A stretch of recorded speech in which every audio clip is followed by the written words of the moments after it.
কি দিয়েছে মমতা ব্যানার্জি আপনাদের? 21,000 নতুন মদের দোকান আর টেবিল, টুল, ছাতা, ডিয়ার লটারি।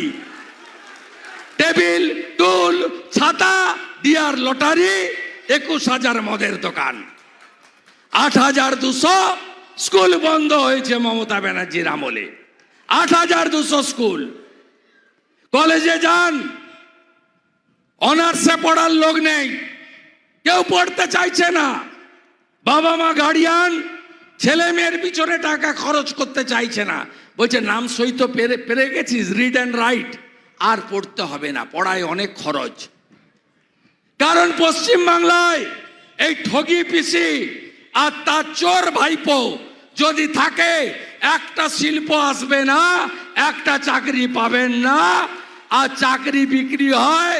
প্রমাণ হয়ে গেছে মোটা পার্থ জেলে আর রেশন চোর জ্যোতিপ্রিয় মল্লিক জেলে। এবার কয়লা চক্রবর্তী যাবে জেলে। আজকে যখন বিভিন্ন জায়গা থেকে গাড়িতে আপনারা উঠছিলেন, ধমক দিচ্ছিল না? দেখে নেব। আপনারা গাড়িতে ফিরে গিয়ে বলবেন এবারে তোদের আমরা দেখে নেব। তোদের থেকেও বড় মস্তান কেষ্টমণ্ডল, শেখ শাহজাহান, তারা জেলের ভেতরে গেছে। আঙুল তুলে চোখ রাঙানোর দিন বন্ধ।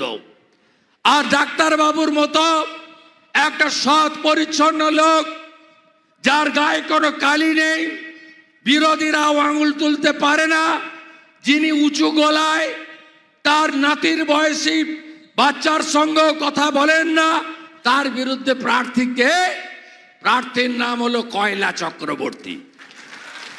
গোটা বাঁকুড়া জেলায় তৃণমূল আসার পরে যত অপকর্ম হয়েছে, এই চুরির নায়ক হচ্ছে তৃণমূল কংগ্রেসের এই প্রার্থী।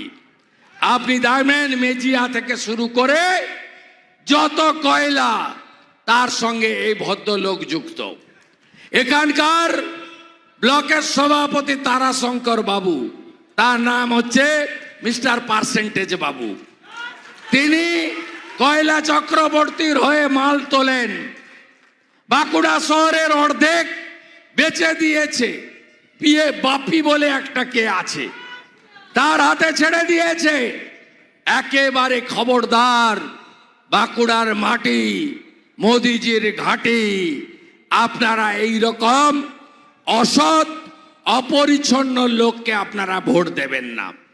ভাইপো এসেছিল, বাঁকুড়ার মোড়ে মোড়ে হাজার হাজার পুলিশ দাঁড়িয়েছিল, তারপরেও বাঁকুড়ার লোক, গোটা বাংলা যা পারেনি, বাঁকুড়ার লোক মোড়ে মোড়ে কয়লা চোর, চোর, চোর, চোর ভাইপো, চোর ভাইপো, চোর ভাইপো, আপনারাই শুনি।